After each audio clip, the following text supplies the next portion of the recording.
Hello, thanks for joining. We are going to review this Juzek Tools Violin Peg Shaper / Shaver. I'm not sure if there's an official shaper / shaver, whichever it is, they're both sort of the same. So there is little to no information on the Juzek Peg Shaper. There's one video of a nice gentleman showing how wonderful it works. Well, they don't tell you how to get it working. So essentially, here's how the item is delivered. It's in a small box. Inside, it may have been in plastic, but essentially there was just the shaver, an Allen key, and these instructions, which, bless whoever heart it is that wrote them, I found them to be just about worthless. So anyway, I'm going to try and keep it positive here. We're going to go through.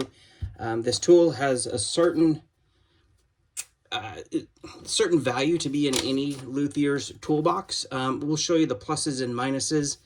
I really did this because I was contemplating, I spent way too many hours researching blocks versus this Juzek all-in-one, which will basically do any ratio, whether it's 1 to 20, 1 to 30. 1 to 30 is your standard taper. 1 to 20 is called an antique taper. There's also other tapers out there. Cellos like to use a 1 to 25 ratio. Some of the older antique violins I'm running into, some have perhaps it's a 1 to 15 or maybe 1 to 17 ratio. So if you could only purchase one peg shaver out there, this may be a good choice for you. You may, after this video, decide to go and actually just purchase the different blocks. This is a 1 to 30 block. Just a quick overview, and the reason I'm doing this video, these bolts on the bottom, these are not standard. These, I went to Home Depot just now and bought these number 8-32 coarse machine screws, stainless. What I found out is this casing or this body is made of aluminum, perhaps aircraft aluminum. When I went to torque these, I perhaps went too hard and ended up stripping it out. So steel bolts, aluminum mounting that's quite thin, as you can see, weren't a good fit. So I just now, it's a Saturday, wrote the place I purchased this, Met Music, to see Metropolitan Music, to see if I was eligible for a return / refund. Since I've done this tool, I'll probably decline if they do. So I'm not promoting anybody. I'm just trying to help all the luthiers out there or beginning luthiers to make a better decision. So all that aside, let's jump into this. So really the whole main point of this is there is zero instructional information out there. There is nothing. It just tells you that this shaper will work on any set, any ratio, and I could not figure out what it is. How does it work? Do I want this, etc.? So here's what I wish was out there when I was shopping. We'll give us just a quick overview. There's really three just areas to adjust on this item. So one, as you can see, these two screws here, these will adjust this, and we'll show you just real quick. Adjust the blade. It'll adjust it in and out and any degree of angle in between. There's also these two screws back here. What this does is, let me just get the light better. So this is a separate item, as well as this is a separate piece or hardware, as well as a bottom. So really this is in 2 or 3 different pieces, actually 3 or 4. So what this will do is if you loosen these, is it allows you to move this mechanism in and out. So you can center, and let me see if I can get it just right. So you can see you have a triangle here and a cutout here. This allows you to put that peak right over the middle and align it with wherever your blade is situated here and the end notch here, so you can center your peg as you're turning it.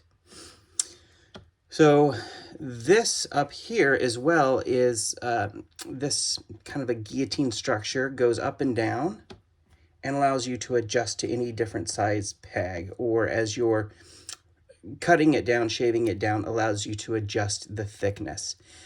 Now, what had me confused is, well, how do you set the different, ratios? Is that set with this screw here? And the answer is no. This is adjustable, as you can see. And what that is designed to do is to meet the taper of whatever peg it is, to apply even pressure as you're pushing it down and as you're shaving it smaller and smaller. The actual setting of the ratio of the cutting edge to cut your, let's say your blank peg down to your desired 1/30th is all going to be set by this blade angle, its depth and its angle. And as you can kind of see on the bottom, you can see the overlap, and that is going to be key to setting up your shaper. So this is really, let me show you the instructions here. This is a third video I've attempted to make of this, just because I've been so far unsuccessful at setting this up on a video. I'm going to try and do a little bit more easy this time to see if I can actually get it correct. But these instructions, I wish they had a video on how to do this, if there even is an easy way to do this, because it has just been beyond frustrating. Now, when it's all set, this is an extremely easy tool, but just a heads up, this is the most difficult part, is attempting to set up this shaper and reamer. So we're going to actually attempt to do that right now. What I like to do is to loosen these screws here, just enough to where it's snug and holding that blade flat against, of course, the surface, which is where you want it. They do recommend having your blade overlapping. Actually, I'm going to loosen these a good bit. Reason being, in the previous video that I was attempting to make, this screw became sort of stripped out, and it looks like some of the actual shavings were able, to get underneath and into there, because I wasn't able to properly tighten it. So if I had any recommendations for Juzek, I would love to see just a huge warning on not over snugging these bolts or screws. Preferably, I would love to see them reinforce this somehow with some stainless steel. And in addition, as you'll see some of the frustrations later, I would love to see maybe a actual reamer that's actually not cut out, but actually just a solid piece to set this to. But that's kind of a wish list. But anyway, let's not get too far off topic. Let me just show you how you're supposed to set this up. Now, I'm right-handed, so I will want the pegs to go in this side versus this way. I believe you could probably set it up either way if you're a lefty or righty. Now, here's kind of where some of the frustration comes in, is these tools, these reamers. Of course, they have a rounded area, which kind of acts as a guide. And then you have your cutting edges, as you may be able to see. And you want to get the blade set up to where it's touching this guide area, so you have a good method to do that. It would be more difficult over here on these sides. Now, what I'm finding is, as I'm attempting to do this, you really can't clamp this reamer into here in a nice way that it will allow you to set the blade correctly.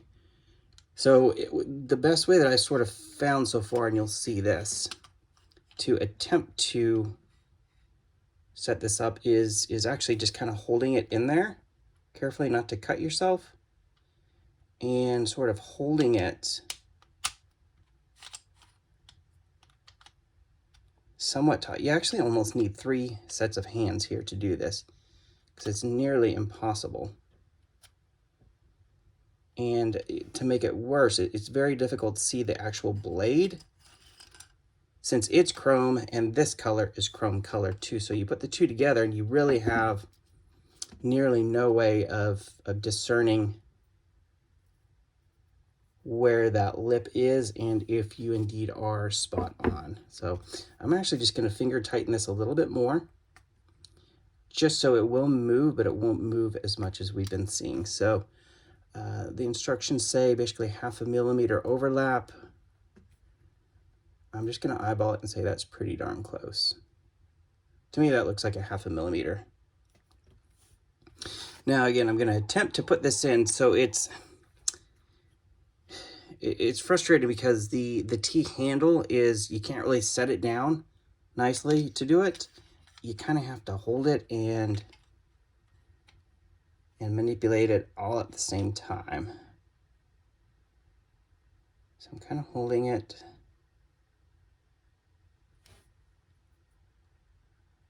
kind of pressing the blade. Hopefully you can kind of see that. I can make a difference out on that blade. Where it is, it looks like it's secure. I'm just going to go ahead and give this top one a little snug here. See if you can see what I'm doing. A little snug. A little snug up. I'm going to take this out gently. And the whole time I'm just being careful not to nick or burr these, the reamer. And then give it a little more of a tighten here. Little more, and if you don't have these support bolts underneath, do not over crank this or you will bust right through, as I have done. So I'm just getting it pretty, I would say 2-finger tight, about there. So as you can see, that lip is still over a little bit. I think you can see that little chrome color after this black line. And let's see if we can turn this a little bit. We're just going to try a brand new peg here. And here's the other oddity of this thing.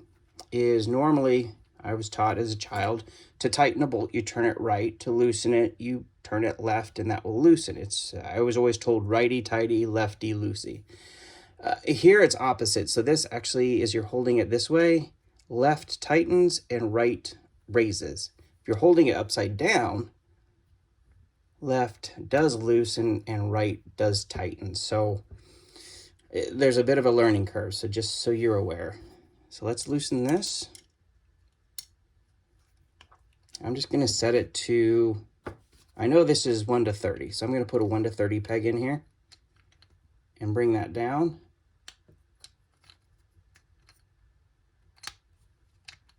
Tighten it.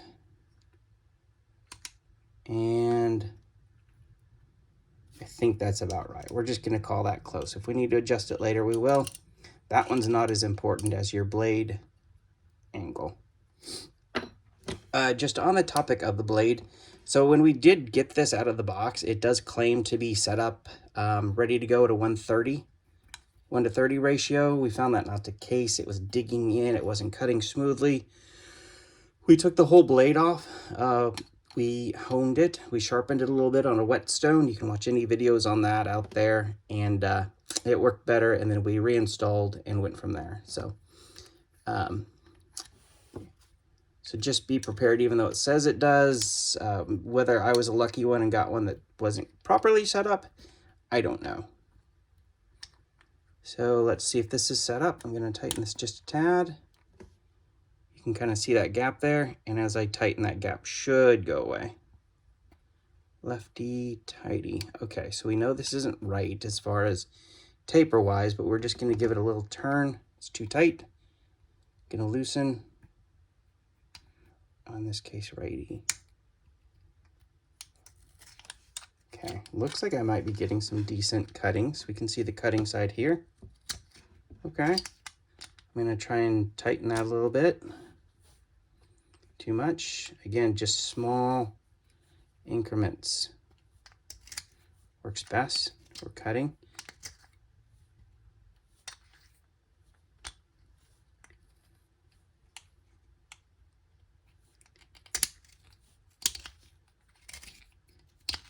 All right.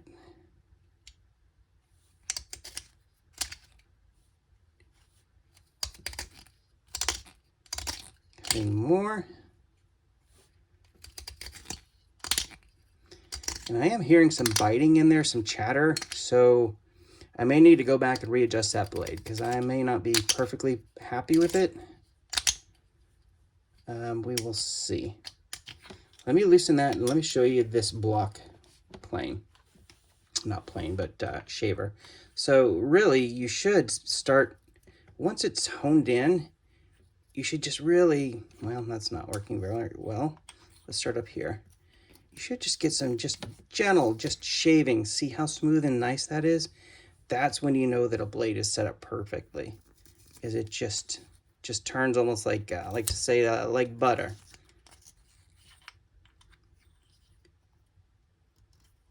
This blade could use some adjusting too.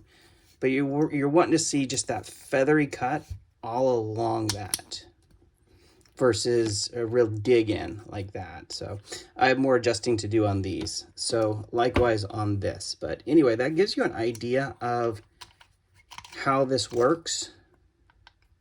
Now, some of the cons of this Juzek is it does require many adjustments. What I mean by that is you shave a little and then you basically have to readjust. And it's just, for me, it's a little frustrating. I'm going to try and just use it just like you just kind of would just do a little bit at a time. All right, we're starting to see some good cuts here. We're starting to see that feathering just really easy. I'm not having to turn real hard. One thing I would like to point out if you're a first-time turner is be careful, because as you're watching here and turning, this blade here can start digging in into what they call the collar. And the collar is this area at the end where those little kind of ridges come out. And if you're not watching, it will actually dig into that collar and do something like this. I'm not sure if you can see, but there's definitely some missing collar. I took chunks out of this one to practice peg, but just be very mindful of this edge, because it will, let's just see if I can mess it up. See this edge there? If you kind of dig into it, it'll pop it right off. And there goes your collar, and there goes your pretty peg that you may have paid $1, $5, $10 for. So just when you're turning, just be mindful of that and just gently go up to that edge. So in essence, that kind of gives you a working showing of this. I will, after this video, go back and sharpen this blade a little bit more, and I will likely work on realigning it just a little bit better, but this is not bad. Just for a quick setup. The other tip too that I was watching is that sometimes if you do get that real high pitch squeak, is just rub a little bit of bar soap on there as a lubricant. And that may help that turning a little bit better. Let's see. Yeah, I'm getting less of that high-pitched squeal, and it just likes to turn a little better. So that's just the overall quick review of this Juzek tool. Again, you'll probably want to reinforce your bottoms if you like to make sure that it's, you know, really tight in there. There's a huge learning curve setting up these blades, so be prepared for some frustration there. So I did get this from Metropolitan Music. Here's your Juzek 1:30 ratio as well. I got there.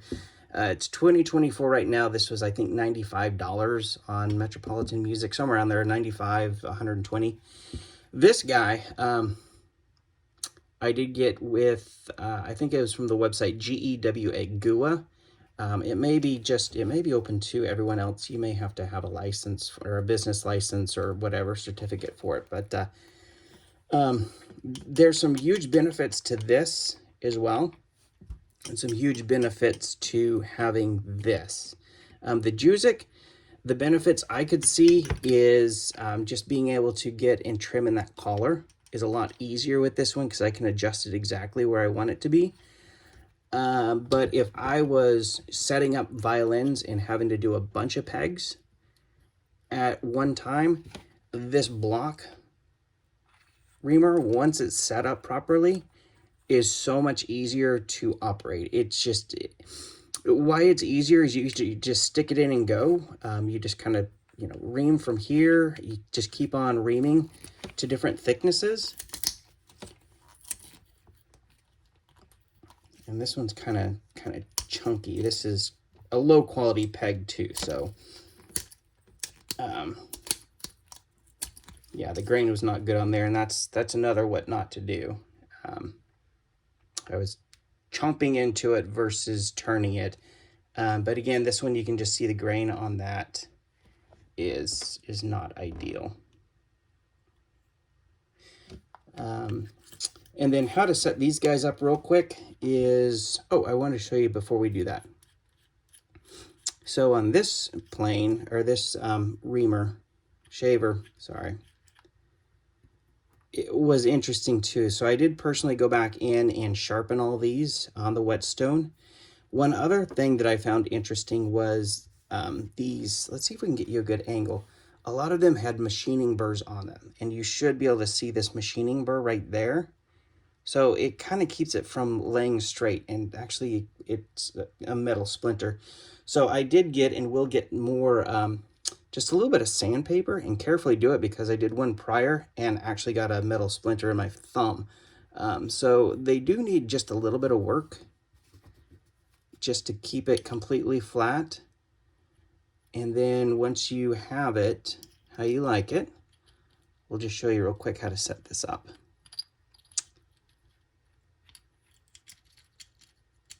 See, I think we're about right there. Now these are far more simpler to set than the Juzek Peg Shaper. So again, what I like to do is just finger tight until it's seated where it's going to be, so it's completely flat and seated.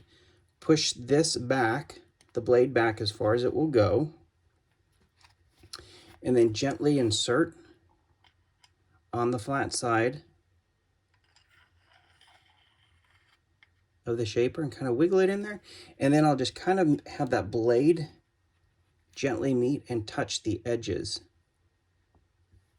of the reamer, and I'm making sure that I can kind of move it gently and that there's really no play in it. Now as you tighten this, what'll happen is it will clamp down on this blade a little bit, so I kind of wiggle it out just a touch, make sure it's still touching, and then just ever so gently snug it.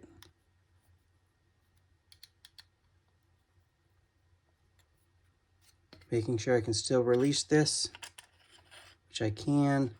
Still seems lined up, there's no wiggle. A little tighter. And at this point you can remove that because it's really set where it's going to be. So that's tight. That's tight. Now we'll try this and see if that did line up. Here's a peg that I previously had shaped. Let's see if we can get this to turn.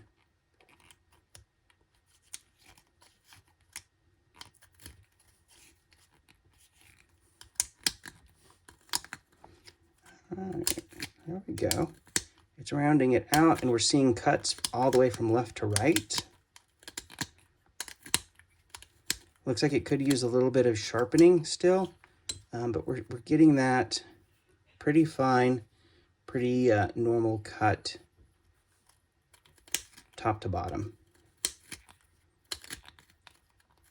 And again, it could just use a little more sharpening, but anyway, I hope this video kind of helps with you and your decisions. And see, like here's the collar shave off. You can try and go up here to the larger ones and just kind of trace that and clear it off.